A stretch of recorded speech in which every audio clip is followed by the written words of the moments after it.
하나님의 말씀은 누가복음 23장 26절에서 33절입니다. 다 같이 일어나셔서 한 절씩 교독하겠습니다. 그들이 예수를 끌고 갈 때 시몬이라는 구레네 사람이 시골에서 오는 것을 붙들어 그에게 십자가를 지워 예수를 따르게 하더라. 또 백성과 및 그를 위하여 가슴을 치며 슬피 우는 여자의 큰 무리가 따라오는지라. 예수께서 돌이켜 그들을 향하여 이르시되 예루살렘의 딸들아, 나를 위하여 울지 말고 너희와 너희 자녀를 위하여 울라. 보라, 날이 이르면 사람이 말하기를 잉태하지 못하는 이와 해산하지 못한 배와 먹이지 못한 젖이 복이 있다 하리라. 그때 사람이 산들을 대하여 우리 위에 무너지라 하며 작은 산들을 대하여 우리를 덮으라 하리라. 푸른 나무에도 이같이 하거든 마른 나무에는 어떻게 되리요 하시니라. 또 다른 두 행악자도 사형을 받게 되어 예수와 함께 끌려가니라. 해골이라 하는 곳에 이르러 거기서 예수를 십자가에 못 박고 두 행악자도 그렇게 하니 하나는 우편에 하나는 좌편에 있더라. 아멘. 자리에 앉으시겠습니다. 오늘은 우리 주님께서 십자가에 못 박히신 성금요일입니다. 주 30년 4월 5일 금요일에 있었던 사건입니다. 마가복음 15장 15절에 보면 사내들인 공회와 빌라도 총독의 불법, 불의하고 비겁한 재판을 받으신 예수님께서는 빌라도 총독에 의해서 바라바를 유월절 특사로 풀어주고 예수님은 채찍질에 맞고 십자가에 못 박히도록 넘겨졌습니다. 유세비우스라는 그 시대의 역사가에 의하면 채찍형이라는 것이 얼마나 끔찍했는지 기록하고 있습니다.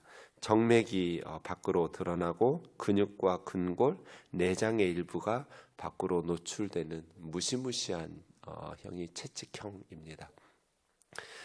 기록에 보면 채찍에 맞아서 바로 죽임을 당하는 죄수들이 수없이 많았다고 기록하고 있습니다. 예수님은 이런 잔인한 채찍에 맞고 십자가를 지게 된 것입니다. 이사야 53장 3절에 보면 그가 찔림은 우리의 허물 때문이고 그가 상함은 우리의 죄악 때문이다. 그가 징계를 받음으로 우리가 평화를 누리고 그가 채찍에 맞음으로 우리가 나음을 입었다. 이미 700여 년 전에 이사야 선지자는 주님께서 채찍에 맞은 죄 없는 의로운 하나님의 종이 백성들의 죄를 짊어지고 채찍에 맞을 것을 예언하고 있습니다. 예수님께서 채찍형을 받고 채찍에 맞음으로 우리가 나음을 받은 것이죠. 그래서 오늘 본문 26절에 보면 예수님은 십자가를 지고 처형 장소인 골고다까지 갈 수 있는 상황이 아니었습니다. 겟세마네에서 모든 에너지를 다 쏟아내면서 녹초가 되도록 기도하셨어요. 그리고 잔인한 채찍을 맞으면서 예수님은 무거운 십자가 틀을 짊어지고 그 골고다 언덕까지 오를 수가 없어서 로마 군병들이 구레네 북아프리카에 있는 아마 유월절을 지키러 온 가족인 것 같습니다. 시몬이라는 사람이 대신 예수님의 십자가 틀을 치고 골고다 언덕에 오르도록 했습니다. 이 길을 슬픔의 길, 고난의 길, 십자가의 길이라고 부르는 비아 돌로로사라고 부릅니다.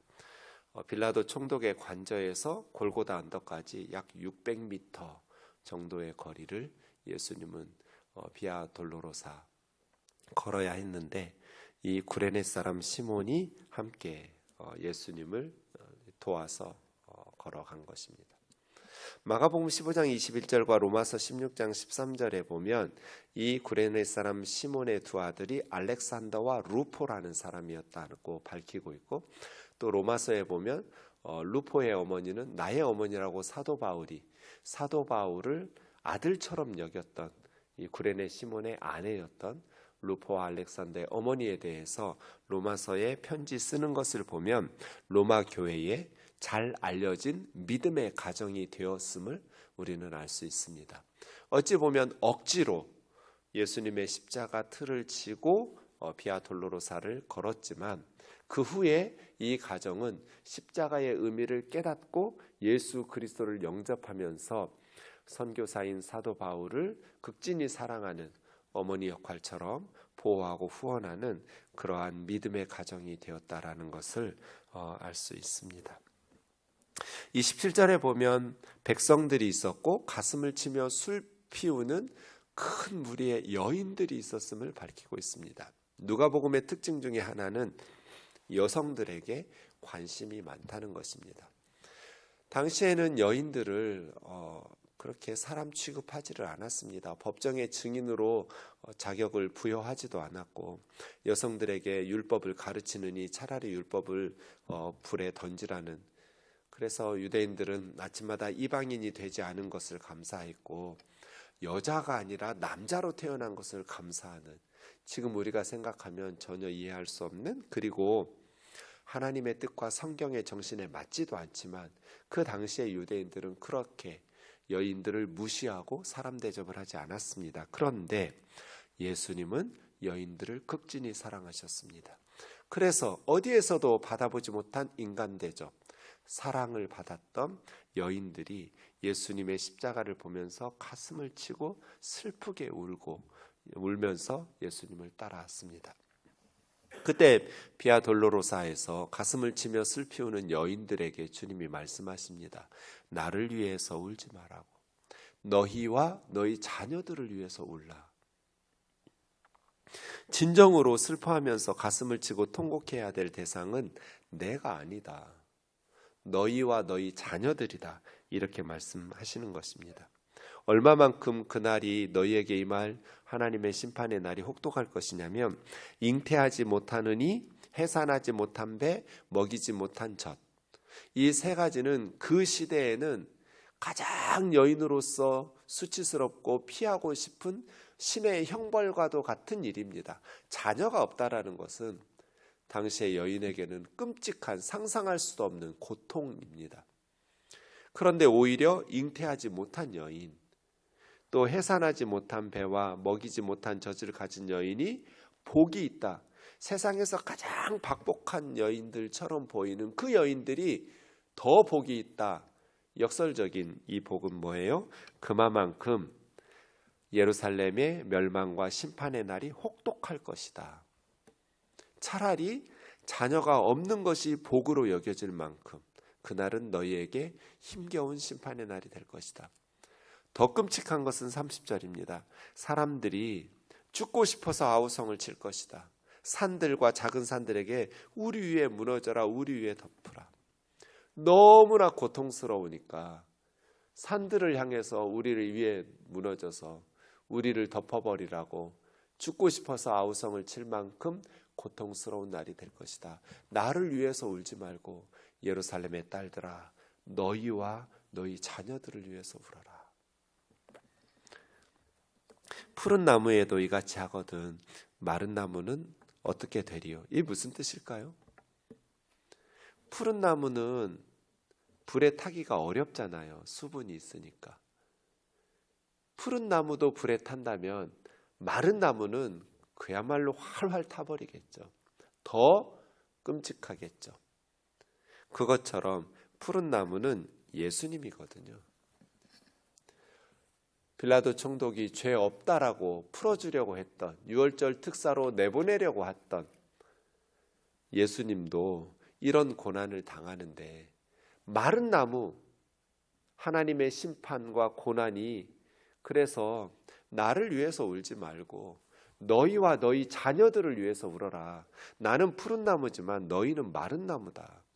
푸른 나무인 내가 이렇게 고난을 받는다면 죄 많은 유대인들, 하나님의 아들을 죽이는 예루살렘, 너희에게는 얼마나 하나님의 심판이 더 혹독하겠냐는 거예요.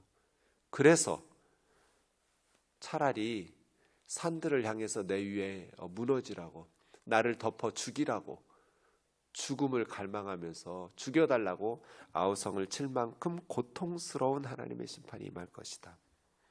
무슨 뜻이에요? 예수님께서 십자가에서 우리에게 원하시는 것은 동정이 아니라 회개거든요. 예수님의 고난에 대한 인간적인 동정과 슬픔이 아니라 너희의 죄를 하나님 앞에서 회개하고 돌이키라는 거예요.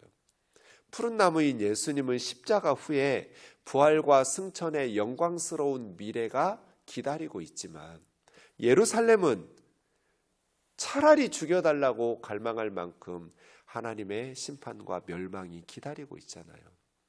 그러니 나를 위해서 울지 말고 너희와 너희 자녀를 위해서 울으라고 주님 말씀하신 것입니다. 그런데 이것은 2000년 전에 예루살렘의 딸들에게만 해당되는 것이 아닙니다. 지금 우리에게도 동일하게 예수님을 거부한 예루살렘이 멸망받은 것처럼 하나님의 아들을 거부하는 모든 사람들에게도 동일한 운명이 기다리고 있잖아요. 지금 주님이 십자가의 고난을 당하신 주님이 우리에게 원하시는 것은 회개입니다. 하나님의 멸망을 받지 않는, 예수 그리스도의 십자가의 은혜를 힘입어서 구원받는 천국 백성 되는 회개이죠. 32절에 보시면 또 다른 두 행악자도 사형을 받아서 예수와 함께 끌려갔다고 말씀하고 있습니다. 이사야 53장 12절에 보면 이 고난받는 의로운 종은 범죄자 중 하나로 헤아림을 받았는데 사실은 많은 사람의 죄를 담당하고 범죄자를 위하여 기도하였다라고 말씀하고 있습니다. 그리고 33절입니다. 해골, 히브리 말로는 골고다, 라틴어 로마 말로는 켈베리아, 그래서 영어로 갈보리. 아마 그 지형이 해골 모양이었는지 아니면 거기서 처형을 시켜서 해골이라고 불렀는지 정확히 알 수는 없지만 죄수들을 십자가형에 못 박아서 이렇게 사형을 집행하는 장소 골고다에 이르러 거기서 예수를 십자가에 못 박고 두 행악자도 그렇게 하니 하나는 우편 하나는 좌편에. 이게 끝입니다. 저 어릴 때 부흥회 같은 거, 말씀 사경회 같은 거 하면 이 십자가의 주님의 고난, 육체적 고난을 이렇게 실감나게 표현하기 위해서 말씀을 전하시는 목사님들이 그 장면 하나하나를 성경에는 없지만 상상하게 하면서 막 마이크 에코 소리를 사용해서 못 박는 소리를 막 내가면서 막 눈물을 자아내고, 성경은 그런 데 관심이 없습니다. 모든 복음서가 똑같습니다. 그냥 한 단어입니다. 십자가에 못 박았다. 예수님의 육체적 고난을 읽는 이들로 하여금, 그리고 듣는 이들로 하여금 상상하도록 하면서 어떤 감정적인 변화를 끌어내려고 하지 않습니다. 그냥 십자가에 못 박았다. 참 심플하게 끝냅니다. 육체적 고난은 십자가의 본질이 아니기 때문입니다. 오히려 누가복음에서도 32절과 33절에서 강조하는 것은 예수님은 죄인으로 간주되었다. 우리 대신 죄인으로, 행악자 중에 하나로 헤아림을 받으면서 하나님의 저주를 받으셨다라는 것이 복음서 기자들이 우리에게 가르쳐 주려는 본질입니다. 죄 없는 의로우신 주님이 죄 많은 우리들의 죄를 짊어지고 하나님의 저주와 형벌을 받으셨다. 그렇게 행악자로 사형에 합당한 죄수처럼 예수님은 하나님의 심판을 받았다는 것입니다. 예수님의 십자가를 지고 갈보리에 올라야 될 사람들은 우리들이죠. 구레네 시몬뿐 아닙니다. 우리가 예수님 대신 십자가를 지고 우리가 그 십자가 형틀에 못 박혀 하나님의 형벌을 받아야 돼요. 그런데 주님이 받으셨어요. 우리가 하나님 앞에서 사형 언도를 받고 우리가 하나님의 저주를 받아 마땅해요. 그런데 주님이 우리 대신 하나님의 저주를 받으셨어요. 그것이 십자가의 본질입니다. 이제 우리는 어떻게 살아야 할까요? 성금요일 아침에 주님의 십자가 앞에서 우리는 어떻게 살아야 할까? 1988년에 만들어진 라이언 일병 구하기라는 영화를 제가 가끔 언급하는데요. 2차 대전을 배경으로 하고 있습니다. 영화가 시작하면서 노르망디 상륙 작전이 시작됩니다. 전쟁이 무엇인지 간접적으로나마 경험하고 싶은 분은 라이언 일병 구하기 영화 앞부분을 보시면 됩니다. 다시는 전쟁을 옹호하지 못하게 될 것입니다. 얼마나 끔찍하고 비참한 일인지, 전쟁이 얼마나 무섭고 두려운 일인지, 절대로 전쟁으로 문제를 해결해서는 안 된다는 것을 우리는 이 영화에서 볼 수 있습니다. 현실은 더 끔찍하겠지요. 라이언 일병에게 두 형이 있었습니다. 3형제가 있었는데 이 세 형제가 다 2차 대전에 참전했고 두 형이 전사했다라는 것을 홀로 사시는 어머니에게 두 아들의 전사 통지서를 전달하고 이제 막내 라이언 일병 하나 남았습니다.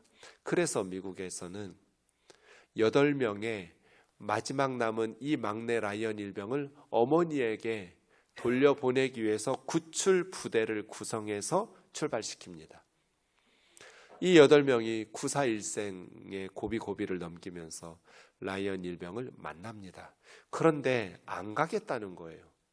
우리 부대원들을 두고 이 상황을 모른 척하면서 나만 살겠다고 집으로 갈 수 없다는 거예요, 라이언이. 그래서 이 부대원들은 라이언 일병과 함께 독일 군대에 맞서서 싸우기 시작합니다. 그리고 8명이 모두 전사합니다. 밀러데이라는 톰 행크스가 죽어가면서 마지막 라이언 일병에게 남긴 대사가 on this, on it입니다. on이라는 말은 뭘 사라는 뜻이잖아요. 이것을 사라. on this, on it. 이게 무슨 뜻일까요? 우리의 희생을 잊지 말고 갚으라는 뜻이에요. 너 때문에 우리 8명이 죽었다. 너 살리겠다고 우리 부대원들이 다 죽었다. 그러니 너는 값지게 살아라. 먼저 죽은 우리 목까지 네가 값지게 살아라. 그리스도의 십자가, 저는 밀러데이의 on this, on it, 이것이 우리에게 주시는 말씀 같아요. 주님이 채찍에 맞으시고 주님이 벌거벗겨서 십자가에 못 박히신 이유는 우리를 살리기 위해서잖아요. 우리는 어떻게 살아야 될까요? On this, on it. 갚아라. 값지게 살아라. 너 살리겠다고 내가 죽으니 허투루 살지 마라. 너의 삶을 가볍게 여기지 마라. 소중하게 여겨라.